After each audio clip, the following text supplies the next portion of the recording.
Good evening, everyone. Good day. Before we start, can I check if audio is working? Thumbs up sign. Okay. Anyone?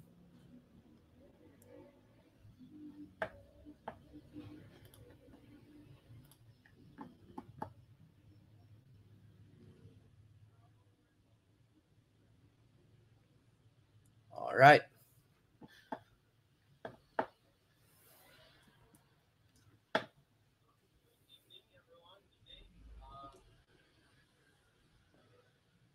Okay.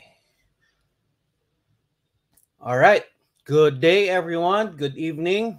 For those who are in the Philippines and abroad, whatever time you are in, we are on a webinar for the digital marketing for entrepreneurs course and also for the fundamentals of marketing massive open online course.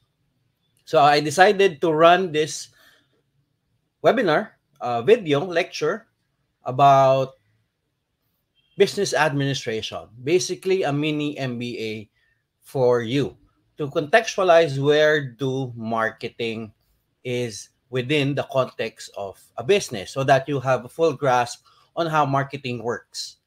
Now, I'll be before we start, for those who are in the webinar room in Big Marker, there is a Q&A section where you can put your questions so that I can see them and I'll answer them maybe after the quick discussion. And then handouts are provided also in Big Marker. For those who are viewing on Facebook, I'll be sharing the presentation slides on our course site. Replay will be provided obviously on Facebook. Since this is streamed, it will be stored there.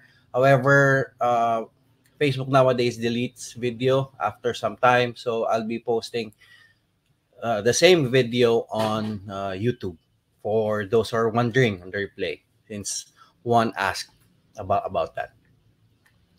Okay, so let me share with you the discussion. Again, this is business administration, or if you may, mini MBA, which contextualize marketing. So this discussion is geared more on marketing, but in the context of a business, so that you are not myopic in terms of looking marketing as the main agenda for a business. It's basically in the context of profit maximization. Now, this would be hopefully on our discussion. Or again, if you have questions, just key in on the Q&A Big Marker and then on the Facebook live on our Facebook group. So I have my screen here on my phone so that I can see the questions. So before we start, who am I? I am Ramon Manuel Nisperos, RM, uh, and I've been with UPOU since 2014. I am a business intelligence officer for a financial institution, dueling as a compliance officer, projects with various government agencies, development agencies, and also I am an entrepreneur now with several businesses. I know you've read my profile and also published some books and references. The one you're reading in UPOU, I've written that for uh, uh, basically 2 years ago, 3 years ago. So since we are in marketing and we have so much development, this video supplements the concepts, theories posted or stated in your course reference. Okay, as a start, I'll be showing you critical success factors that you need to be mindful of. But obviously, you need to learn the context of a business, the story behind the business, on how it works. You don't need to know everything, but you need to at least be mindful of the critical success factors that you need to focus on so that success can be achieved, or at least the risk can be mitigated or minimized. So, as a start, we start off with an economic equation or a theory on factors of production. This is been going on since I am in college and in high school. Basically, factors of production are four things: land, labor, capital, entrepreneurship. Theory says you need to have parcel of land to start a business. You need to have workers to work with you, and also capital to buy resources, buy equipment, and pay for the day-to-day operating expenses. Now, there's also a factor of entrepreneurship, wherein technology, business secret comes in. Now, that's way before the, the the digital revolution came in. In today's business landscape, the entrepreneur is highlighted, and that's you. That's basically our first critical success factor. You need to look at yourselves as entrepreneur. Maybe a little bit marketer, yes, but it should be in the perspective of an entrepreneur. You need to find opportunities, make the most out of it to contribute to a business, or at least to a client if you are uh, posing as a consultant for a business you're working for. Now, when I talk about you as a critical success factor, you need to look at yourselves as detectives, not fortune teller. This is the most common mistake I see in business plans, planning, starting new businesses, and growing such. They look at themselves as fortune teller. Why? Because they write stuff, business plans full of assumptions. Assumptions that are really not true, in a sense that they don't have one, experience. Second, they don't have data to support. So it's more of subjective. And they try to uh, starting entrepreneurs or inexperienced entrepreneurs and marketers uh, forecast as if they know the future. You need to be detective and base your decisions on data, based on experience, and learn from others. One quick story: when I started a business way back, 20, 2008, started a business, create a lengthy business plan. Uh, Business plan is perfect during that time, in my opinion. When I implemented it, 3 months after, that business failed because I didn't factor in uncertainty. I didn't factor in the reaction, the feedback. I just saw myself as a fortune teller. And hopefully, this course, this discussion would shift your mind or your mindset into detectives, not as fortune teller. Why? Why do we need to be detectives? Because in today's world, uh, the business world, there are many versions of this. This is called the VUCA world, wherein we are in a society, a business environment, wherein it's too much volatile. Volatile meaning the the the consequence of such action can be high or low. Uh, Take for instance the prices of food, or to a extreme, the prices of cryptocurrency goes up, goes down. It's really unpredictable, and the changes are rapid. That's volatility. So in our case, marketing cost, market condition can suddenly shift, and the the impact could be negative, positive, in different magnitudes. Second, it's about uncertainty. Again, we cannot forecast outcomes. We can, in a more intelligent way, but it's really how can we be mindful of the many scenarios so that we are prepared. That's uncertainty. Complexity. There are many factors in success, and it's up to us to know what factors in a business. There are many that we need to be mindful of. And finally, ambiguity. There are many interpretations. We are in a subjective world. We're in too much polarity. One, customers want your campaign, want your product. Tomorrow, it would be different. So this is the world we are in. And when we are in that world or in this environment, being a detective of using information, data, and experience, especially customer feedback, is of much importance. So given that environment, let me just quickly show you the basic formula that is taught in business schools, in many business courses about business administration. We have three basic uh, fields in business administration, and that's operations, we have marketing, finance, and the synergy of those three is our strategy in relation to the environment, the VUCA environment, and also the competition, that strategy.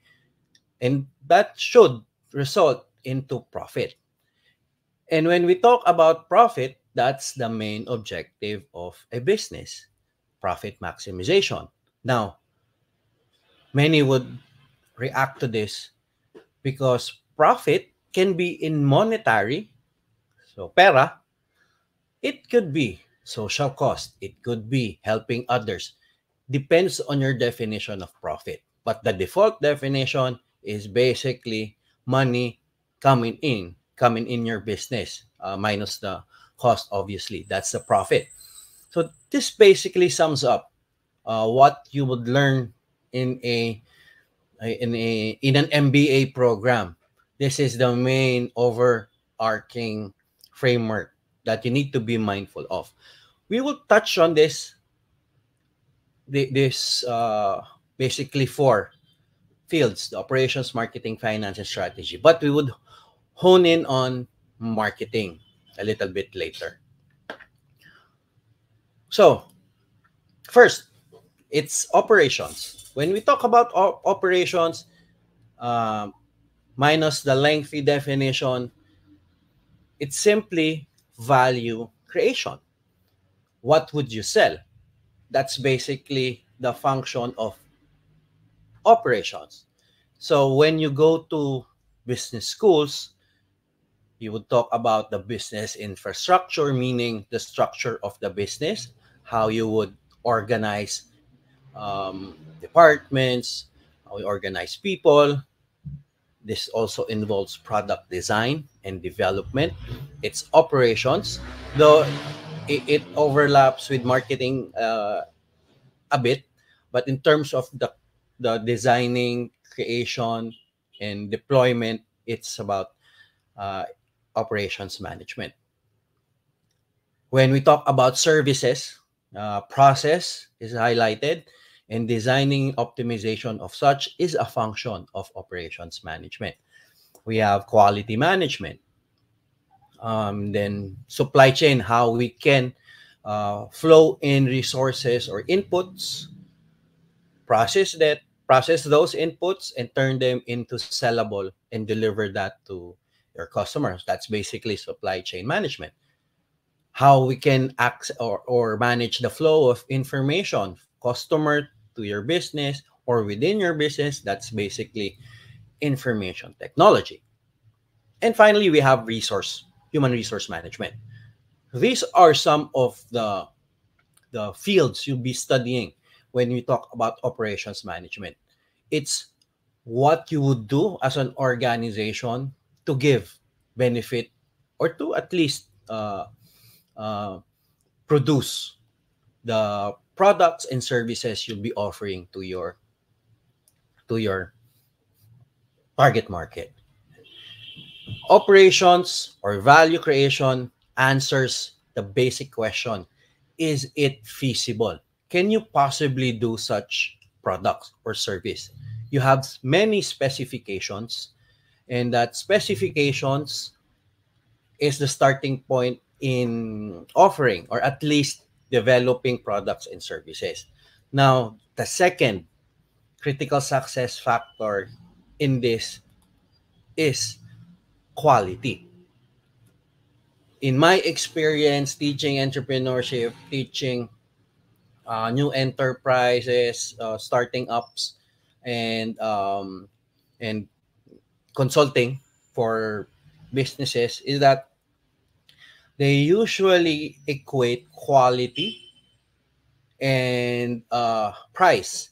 Now, when we talk about quality, quality is defined by specifications or features. And that features, specifications of your products or services comes from your customers, basically. So the more promises you try to realize in your products and services, the higher the cost it would be. But if you just offer a few, cost would be lower. And that's the time you can sell at a cheaper cost. So that means quality and price is inversely proportional. The higher the quality, the higher the cost, thus the higher the price you would be at least offering for that specific product or service. If you stay on essentials, cost would go down and you can offer at a much lower price. Think of let's say Cebu Pacific, uh, just for illustration purposes, Cebu Pacific offers essentials in an air travel as compared to maybe a premium one, an international one, maybe uh, PAL, for example. I don't know if there are really a premium one, but maybe Emirates airline. So they offer many amenities, many features, and obviously their price would go up because the cost involved in delivering such service would be higher. So uh, the moral in this critical success factor is that your customer should be your priority. And if you target a segment that only wants the essentials, you can offer well, high quality but based on a few features. So again, customers are very important in a business, not because of the saying customer is always right. It's because customer defines your definition of quality. And by having that foundation, you can rally whatever strategy, operations, at least marketing for your business, for you to uh, gain more profit. Now, when we talk about marketing, which we will focus on a little bit later. Marketing is basically value generation. If we are creating value in the operations internally, we need to generate that value by selling the products or service we have created in the operation side. So, this is where the overlap comes in. Operations basically design, develop, and produce products, but we also have products in marketing. What's the difference? Yes, they are the same products, but in the marketing, we package those products in relation to the specifications, to the needs, to the wants of your target market. So, value generation is not just selling, it's choosing the right customer. Uh, as a start, we need to segment, we need to target, and we need to position ourselves. And it's not just a shotgun approach wherein all products and services will be sold to everyone. We need to be selective in terms of finding the match between the specifications of your product, of your service, towards a selected or a group of customers that shares the or at least want the specifications you're offering in your product. So that's the overlap in operations and marketing. In the basic marketing uh, discussions, always talk about product, talk about the place where we are selling, price, how much is the value of the product or service, and then the promotion. How would we reach our customers? It evolved into many P's. I believe there are 60 now. Um, I've read political is also involved in marketing, but the basic one are the four P's. But when we talk about service marketing, another four uh, are added. That's the process, because you're a service business. There is a process in delivering that service. You need to optimize that. That's a process, and it's an interaction with your customer. So process is crucial. You position. How would you place your messages right with the wants, at least the behavior of your customer? That's positioning, but in relation to other competitors. You have packaging. Packaging can be packaging of a tangible item.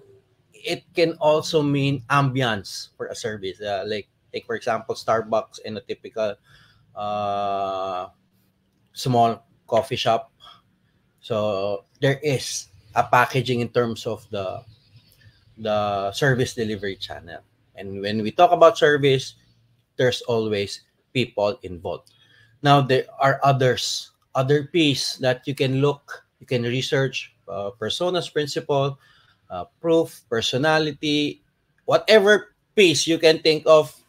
There are many schools of thought that tries to integrate everything, but in a nutshell, I believe it's just the four and the eight.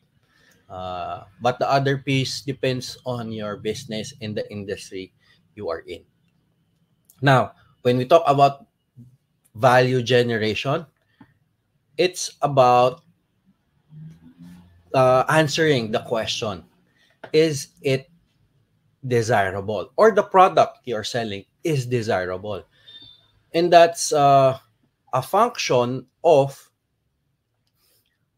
finding the right market with specific needs, wants, problems, pain points, and matching the specific specifications of the product.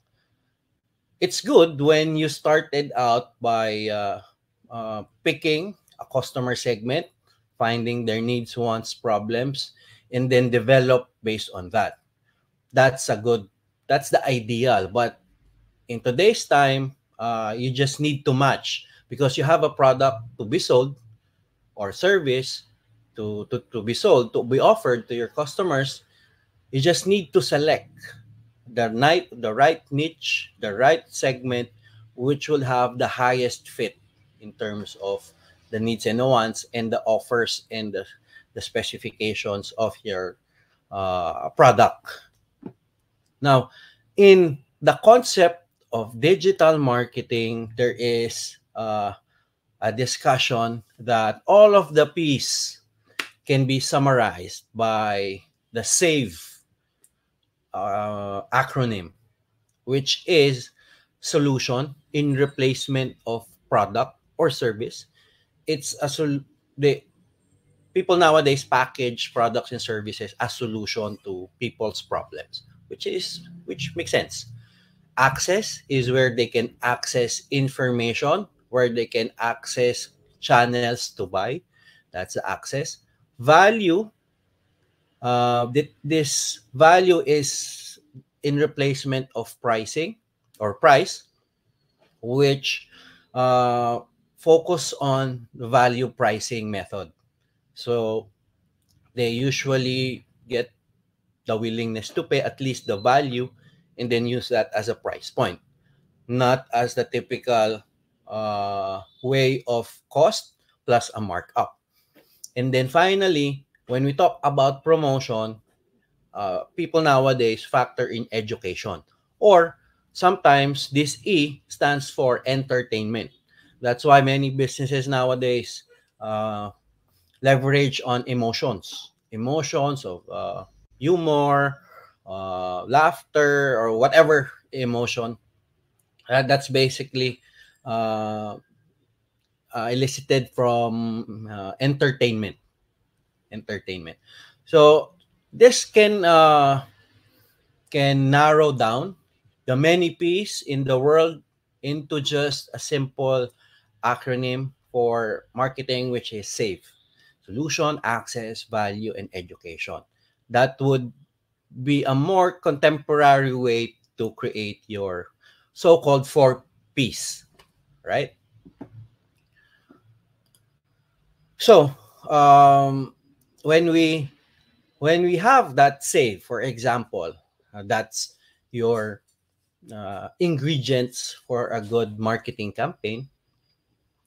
When you implement, execute marketing campaigns, meaning you try to execute the plan of solution, access, value, and education, uh, and think of the specific specifications of your customer with the intention of creating a good experience,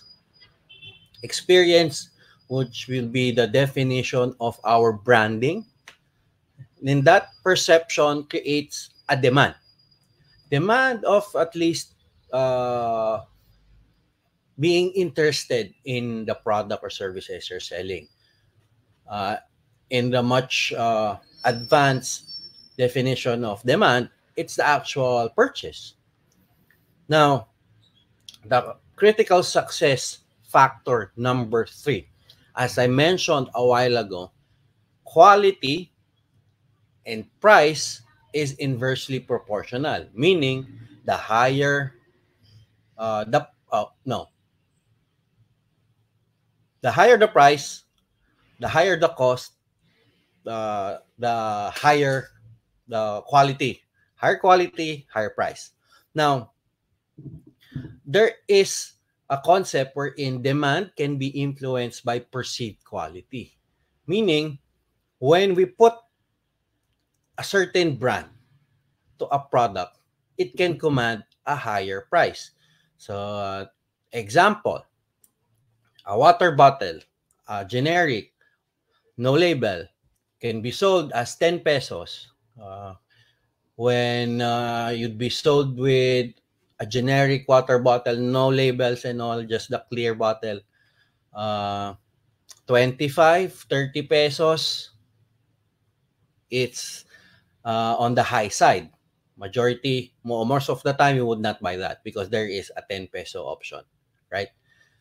But when we put a brand there, let's say you put Starbucks there, a brand, 30 pesos would be somehow understandable, right?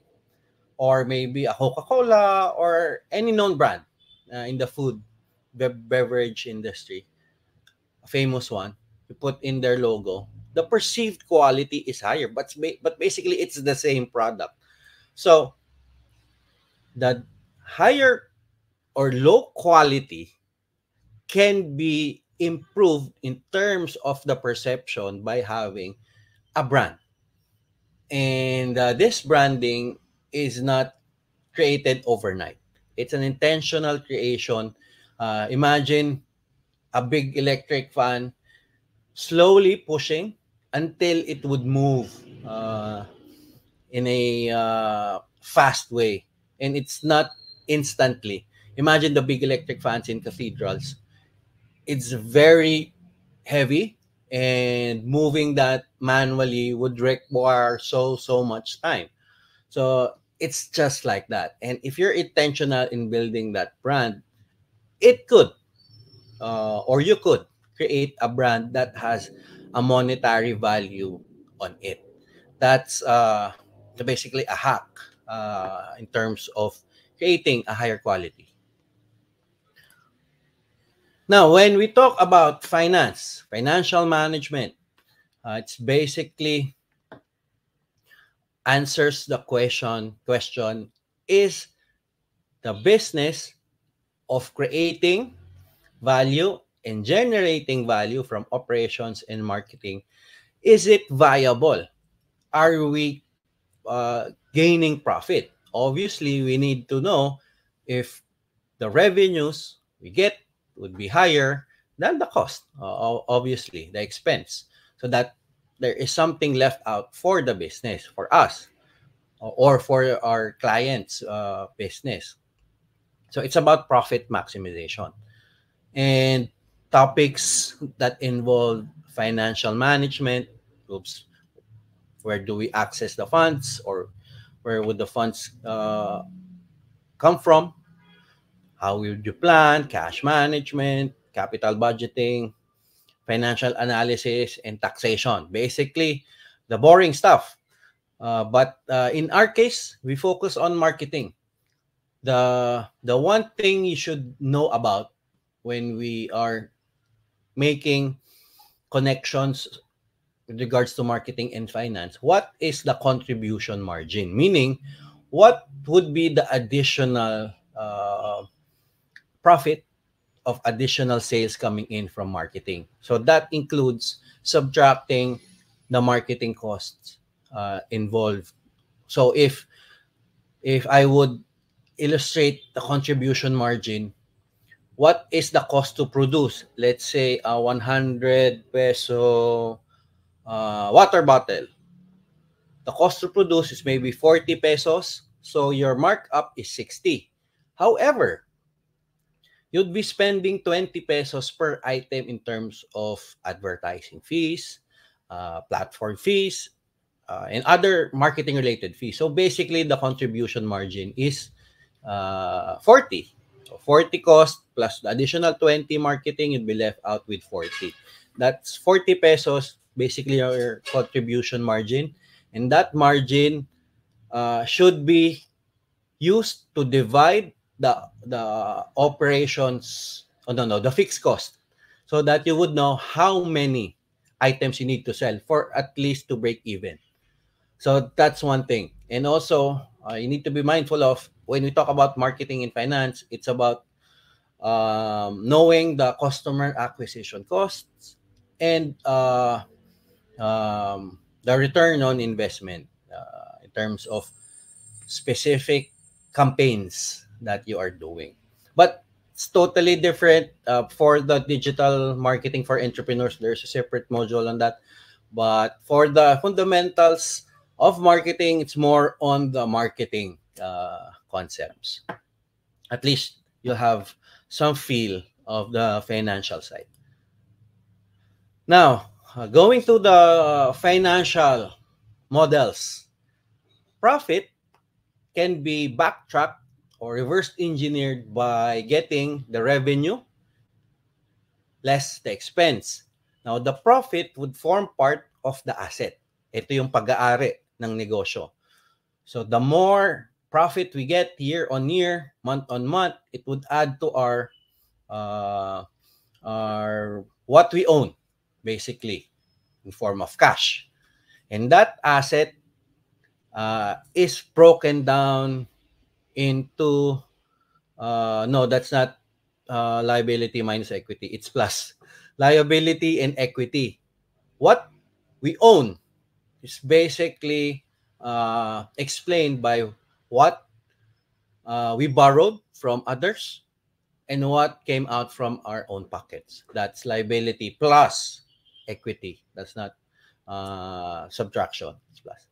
There are other ways to look at it: the cash flow, and then capital expenditure, which is a totally different topic. But those two equation, the profit or income equation, profit equals revenue minus expense, and asset equals liability plus equity, you're good at the financial side. At least you have a good feel on how we look at finance in a context of a business.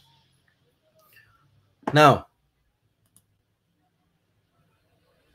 we there is a different way to look at finance. When we talk about finance, it's about money or financial management. We talk about the income or the revenue, what's been paid for our products and services, the expense, how much it costs to produce, and then the income or the profit left out after subtracting expense to revenue. We can define those monetary indicators as a lagging indicator. It means it is a result of an activity. So it's after the fact, right? Now, when we account for factors that would influence profit, there is a paradigm wherein we need to look at the learning that we would have in implementing operations, especially marketing. And when we talk about learning, there is a concept called innovation accounting. It's about learning deeply about our target market, their behavior, their feedback, and their reaction to whatever marketing campaigns. In this case, how would they react? And by using somehow a scientific method on this, you would know what are the specific behavior so that on your next marketing campaign, you would have greater chances of success. And when you link those out in indicators such as revenue, expense, or profit, uh, it's better to improve you have a better way of improving your business, especially marketing campaigns. So the perfect example of this are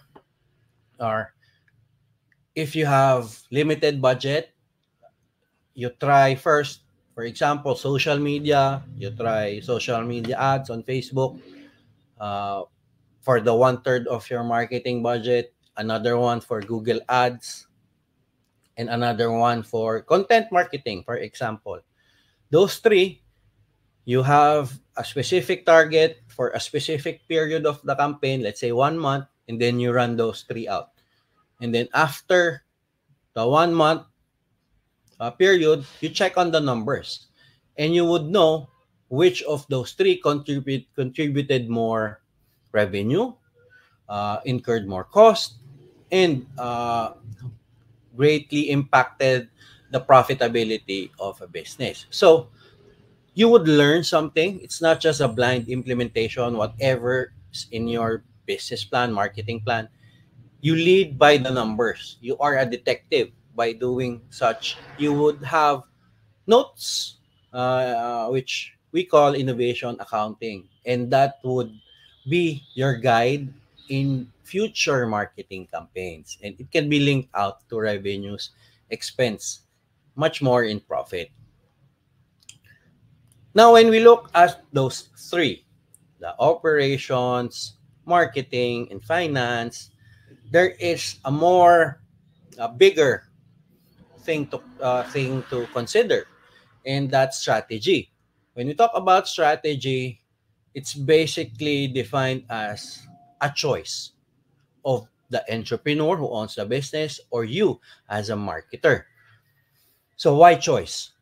Because number one, businesses have competition, and you can uh, battle head on with your competition. You can look for new markets. You can scope down on specific, uh, um, maybe scope down on specific features you want to pursue. So it's a choice of your environment, your target market, and your competitor, and finding your position. That's a true definition of positioning. It's basically strategy. It's not more on what you would do, it's what you will not do. That's strategy. And that's basically based on your strength, relative strength, meaning your strength should be unique to you. That's why when we talk about strategy, it's either you are the lowest in terms of price because you produce at a lesser cost or at the lowest in an industry that's cost leadership, or basically offering the lowest price in an industry. That's one strategy. You are unique in terms of price, or you can be differentiated. There is a unique in your product or services that you'd be using to be to be above the competition. So when we are looking at, let's say you are in an industry of five. Uh, if you are packaging yourself as an apple and you're battling with also apples, so my five apples, those five apples, basically it's a luck to get customer. But if you package yourself as an orange amidst all the apples, you would stand out. And by standing out, that's your choice, and you can have a higher chances of getting seen, which would turn get more revenues and profit.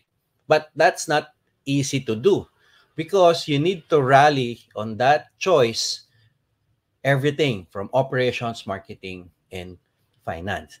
Most of the time when we talk about strategy is it's about business secret or the competitive advantage. Some call it unfair advantage.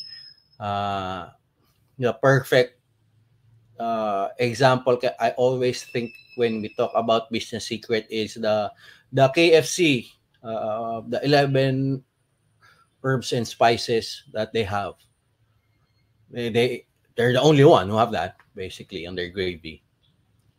But the textbook competitive advantage are patents, unique processes, and inventions. But that's not the realm of a typical entrepreneur. We only have the basic ones, and we one good way to have a business secret is to know more about your customers and to focus on learning so that you would know much more. You have a good market insight, and that would be used to create better and better marketing campaigns. Strategy is about being unique, and by being unique, you'll be seen more, and that would be a basis for getting more profit. Now, when we talk about strategy, this is the textbook strategic management way to look at it. We start with vision, mission, values, and unfair advantage or competitive advantage. That would be how we would compete in a market with many competitors. And reverse engineering that competitive advantage or choice would be based on specific objectives, and that objective is broken down into programs, and programs would be activities done by people in your organization and the inputs they need. So basically, that's strategic management. When we talk about strategic management, rallying on a direction. And that vision mission is not just what you see in company walls, offices. It should be based on creating that unfair advantage or competitive advantage. Basically, what separates you with the industry you're competing with. As a benchmark or a way to do strategic management modeling, there is a concept called business model canvas. It talks about the value proposition that's in the middle part, and where do you put those value proposition, who to target, that's a customer segment, that's on your right. And then customer relationship, how would you connect with your customer, that's the realm of marketing. And then the channel to sell, where to sell to, that's basically the place part for piece. And then on the creation part, we have key activities and key resource needed to develop such value proposition. Value proposition is what's the main benefit of the products and services you are offering. That's in relation to the industry you're in or the competition. That's value proposition. So on your left side, to be able to offer that benefit from a product and services, you need to be good at certain activities, and you need to have key resource, and obviously you need to have partners. Beneath those key activities, key resource, and key partners are your cost structure, basically costing related. And on the right side, it's about the revenue streams on the marketing. For illustration, we have discussed a little bit the basics of business, which is marketing. That answers the question, is it desirable? So that's on the right side of your screen. On the left side, it's about the feasibility. Can we really produce, or at least create a product and services that can have that specific benefit we are aiming for, as defined in our value proposition? That's feasibility. And on the lower part, that's viability, the cost and revenue, which obviously results to profit. All right. Just a quick summary of everything. We've talked about land, labor, capital, and entrepreneur. You as the first critical success factor. Now, when you talk about you as a critical success factor in a business, or at least in consulting for others as a marketer, you need to start with how can you be unique, and that's a function of strategy, choice. And in consideration of starting with a strategy, a choice, you need to be mindful of your customers, because we define quality based on your customer needs, wants, problems, behavior, everything about your customer. Obviously, when we talk about customer, they have specific businesses that they buy from. Let's say you are offering a water bottle, or water in a bottle. Obviously, they are buying those products from specific businesses, which you can consider as competitor. So customer is not just their wants, needs, but their behavior in terms of purchases. So they have preferred businesses they go to. So in today's time, everyone or every customer has a favorite store they buy from. So in today's business, it's about stealing customers from others. That's because so many business nowadays, it's oversaturated.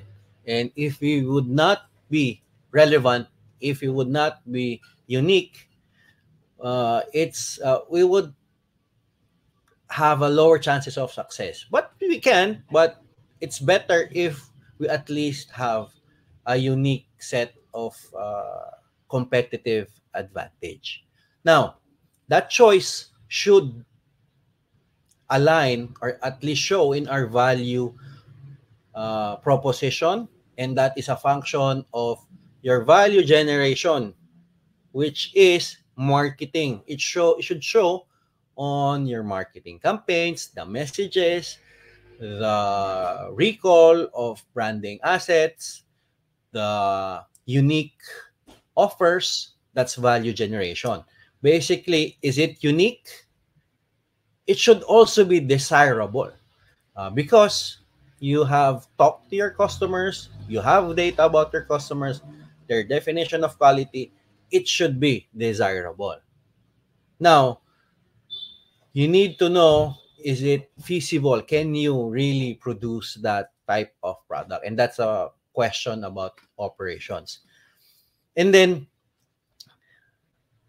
those process I've just narrated basically are assumptions, especially if you don't have very vast experience about your market or the industry you're in.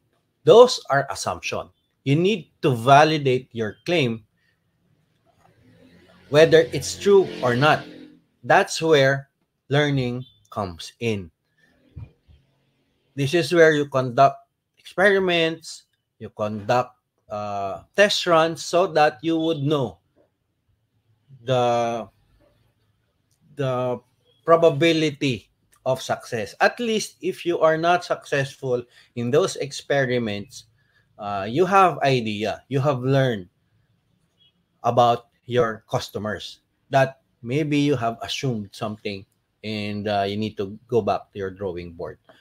Um, and finally, all of this arrows and bubbles are are in the goal of profit maximization to be viable. So basically, you need to have more revenues than the cost so that you can create income for the business. The last part, that's basically business administration in a nutshell. Um, as I discussed, operations, marketing, in finance would have many fields under them, even strategy, but at least you have a bare bone framework to work with on this slide. Now, I'd like to focus on learning. Learning is the underrated objective in marketing. We usually talk about reach, we talk about sales, we talk about the customer acquisition cost, even the like shares and all.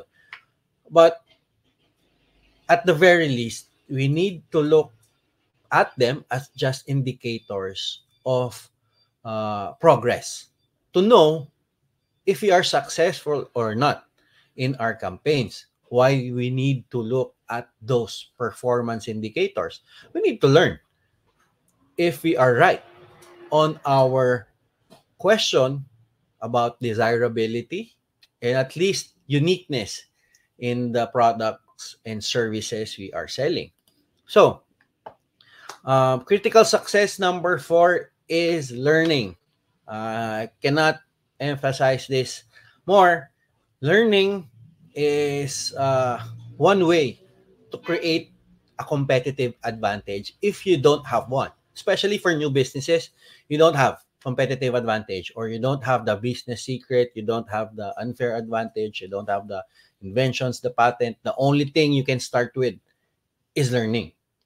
The more information you know about your target market, the better you have in terms of the chances of success.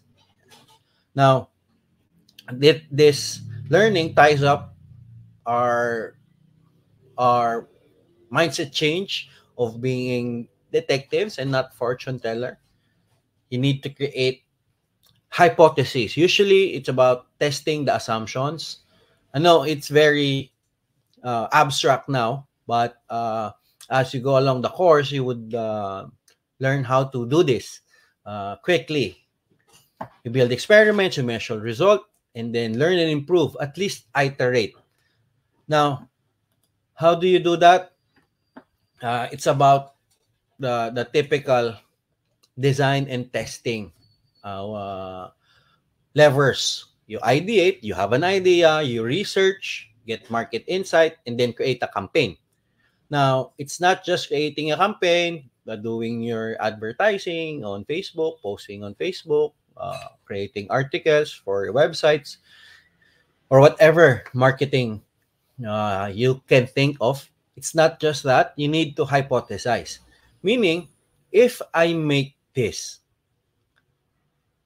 targeted to such or to a target market, I will uh, get, let's say, 10 customers for a period of 2 weeks. That's your hypothesis. You run that campaign. That's basically experiment. Campaign implementation with that such assumption or hypothesis becomes an experiment. You run that for a period you specified and then check the numbers. So when you start out marketing, marketing for clients, maybe marketing for your own business, it's not just uh, following what's famous, what's the trend. It's about testing platforms, testing content, testing specific messaging, and then using minimum budget to test those out for a period of 2 weeks. Then maybe try social media ads for 2 weeks. And then at the same time, you test Google Ads. Dalawa sila. You test those out. And then you check how much it contributed for a budget of maybe, let's say, 5,000, for example. After that period, you would check if there is a return on investment. If there is, that's the only time you can invest on those platforms. What if uh, you didn't succeed on such marketing tactic? Let's say Facebook worked, the Google Ads didn't. Now, for the next 2 weeks, you you choose another platform, maybe TikTok, and then compare it to another run on Facebook. Invest a little more on Facebook and then check on other campaign or platform. That's one way of doing continuous improvement. It's not just about thinking of ideas. It's about doing your research, doing smart guesses through hypotheses, and then implementing those out in the least amount of budget uh, as you you you you define. You don't want to invest all of your budget on one platform. You need to be you need to diversify and check um, those results because every business is unique. Kahit parehong sumayan yan, your target market would be different. The people involved in your business is different, and even two franchises of the same would have different set of um, processes, at least target market. So you need to find the sweet spot or the fit between the target market and your product services. That's the function of learning in marketing. Now, this one is the ideal. You try and try, you test and test until you reach the vision or maybe the objective for your marketing campaign. But in reality, so many detours, so many over budgets, so many unsuccessful campaign. If you don't account for the learning that this work and this doesn't, sayang ang budget that you'll be using for your marketing campaigns. Now, just to quickly test, describe how can you test or do testing in terms of marketing. You test many segments. So, maybe, ibahin mo naman. You try 3 Facebook ads for 3 different segments. Ages 18 to 25, 26 to 35, and then 46 and above. Same marketing campaign. You check. So that's one way of testing the customer segment. If you luckily found the best niche, you focus first on that. And then when you saturate that niche, then that's the time you focus on the others. Tanong kasi dito palagi, I want to target everyone. But when you target everyone, so a certain group would have similarities. And if you target everything, it's as if you're using resources for specific groups that doesn't match your specific product and service features. So it's much better, especially for businesses who want to maximize profit, to target first the segment or the customer groups that would have the higher chances of sale. When you have that cash, that's the time you target everyone. But in the initial implementation, target first the high chances of success. Targeting everyone would happen at a later date. The efficiency of your budgets would be much, much higher if you target specific groups. But how to know that specific group? That's the value of testing and learning. You can also test for channels, the TikToks, the Facebooks, the Instagrams, and then the physical stores or the flyering, whatever you can think of, you can test those out. Value proposition, that's a product basically.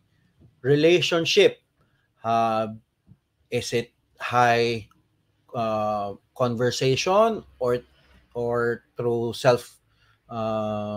self-service, through a website or through a chatbot? Depends on the level of relationship you want to build with your customer or for a client. Depends on their specifications in clients. And then customer profile, basically you can test based on segments, but specifically on the demographics, their psychographics, their technographics, and the other graphics you can think of. You can test. I made an example on age. You can test based on interest and find those out. The critical thing here, maybe you're wondering, dami naman test. Yes, you can make as many tests as you can. The good thing is you can control your budget and then make a controlled experiment. Let's say 2,000 for 2 weeks marketing budget for advertising campaign via Facebook or Google, or paying a per day basis, an individual that would give flyers in the on streets, and that flyer would have special discount code para alam nyo kapag dumating sila sa store.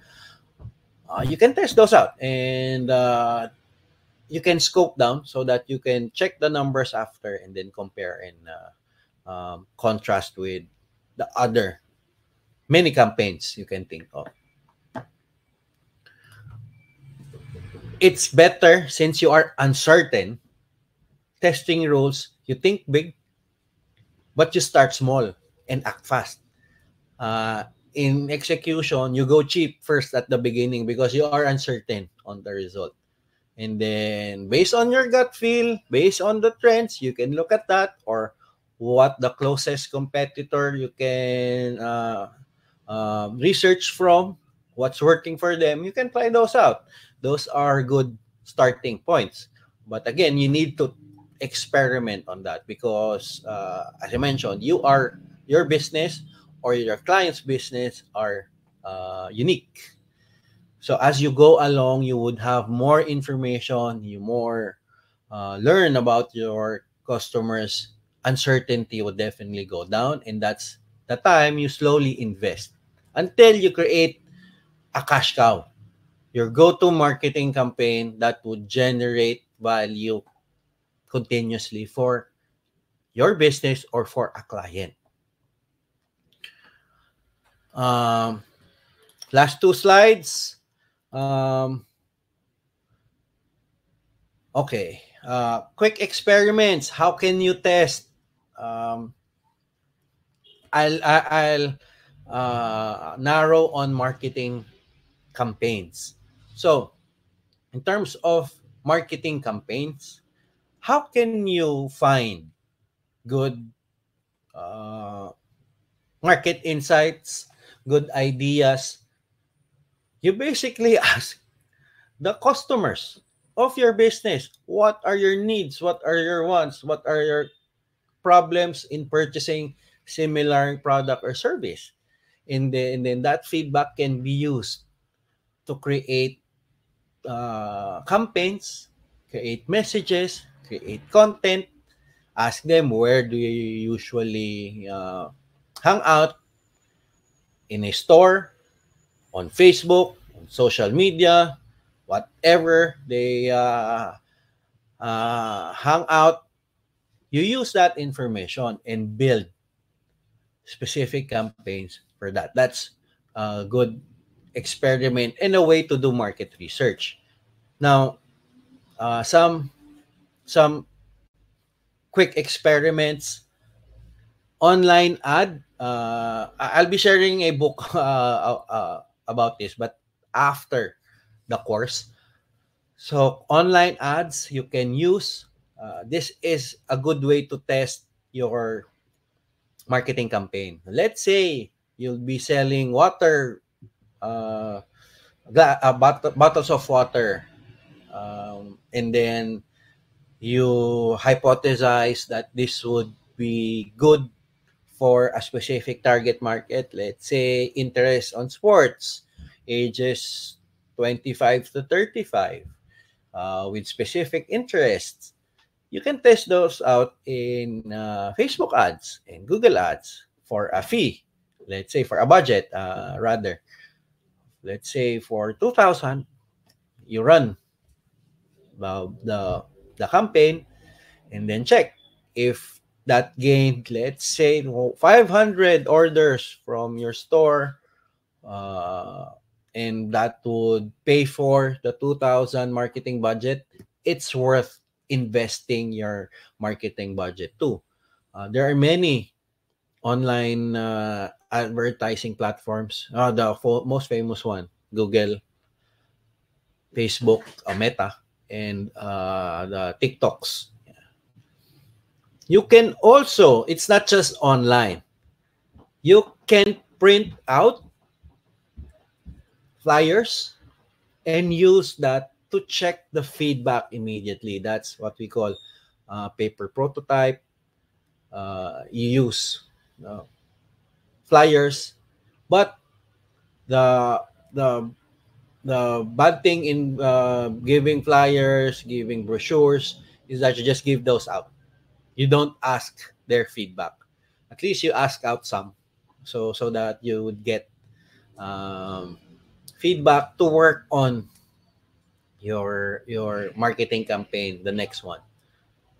Other experiments, if you're trying to check if, yep, the product or service fits with the specifications of your target market, it's a simple landing page. You create a one-page website with an offer and then a clickable button where they can purchase, or experiment on pre-selling. You get orders to be supplied at a later date. But majority of this experiment, mostly for startups, or you're trying out new platforms and customer segments. If you don't have an idea on where to focus your marketing campaigns. Um, so again, just quickly run down.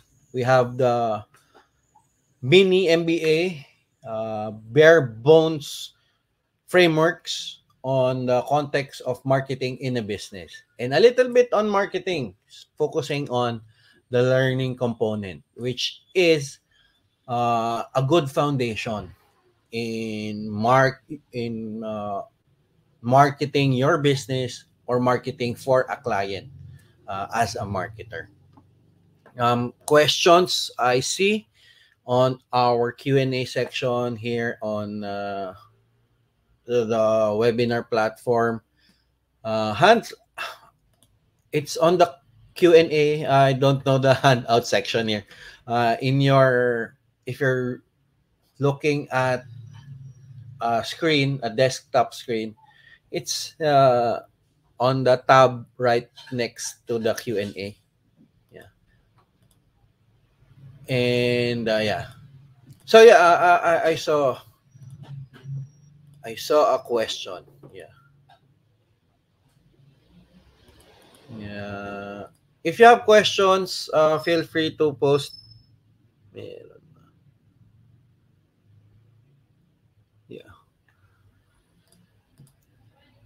Yeah, there is a question here. Is it better to invest in PR stunts or ads? It really depends on the industry. Number one, it really depends on the product and services you are selling. Now, on the ads, a good thing on ads is that you can have immediate results. Now, when you talk about immediate results, you can check the numbers immediately, and also you can link that numbers to the conversion, meaning the actual sales. That's a good thing about advertising. In my experience, we always start with ads to check our assumptions. Now, in terms of PR, the effect would be at a later date. However, its impact is on the awareness. If you want your product to be known, not necessarily for your customers to purchase, PR stunts are a good thing. So it really depends on the objective and the type of business you are marketing. Another question here. The question is a simple landing page that can track site traffic. That can be worth it. Uh, this is my, there is really no correct and incorrect answer on that question, because it depends on where your business or the awareness of your customers in terms of the product you're selling. Let's say, simple landing page. Your product is a totally new product. You invented a product, then you use landing page. Definitely, you need to run those landing page paired with other marketing tactics for you to be known, because they are not aware of the product. At least they're not aware that they need that product. But if you're offering, maybe you are an established business and you have existing customer base, When I talk about customer base, you have the emails at least, you have the personal information of your target market, existing customers. Landing page is a powerful tool because you can target those people, especially in social media and in Google Ads. In startups, for landing page, it involves other awareness campaign. Landing page is good on the consideration, on the education side. So as you've read on our course reference, there is a marketing funnel: awareness, consideration, conversion, and loyalty. Landing page is good on the consideration to conversion side. Um, so if you don't have awareness initially, it's not good to do landing page. They need to be aware that the need exists. Yeah. Other question here. Yeah. So, mukhang wala naman sa Facebook natin. So I don't want to take much of your time. I'll be posting the replay on our course site through YouTube, and you can access the replay immediately on our Facebook group. Now, if you want to get the slides, I will happily post that on our course site. So that would be all for tonight. Expect succeeding discussions like this. I would use Zoom maybe after, but this platform is good for recording, so that's why I use this. And also, I'm talking with individuals. Before, I'll be sharing you a video of a masterclass we had for SEO, and SEO and AI. Previously, last sem, I'll be sharing the replay. But we would be having, I'm talking to an expert in social media marketing, Facebook ads. So hopefully they would, we can schedule one masterclass and then opening them up via Zoom para makapagtanong ang lahat. So with that, thank you very much, and have a great night, everyone.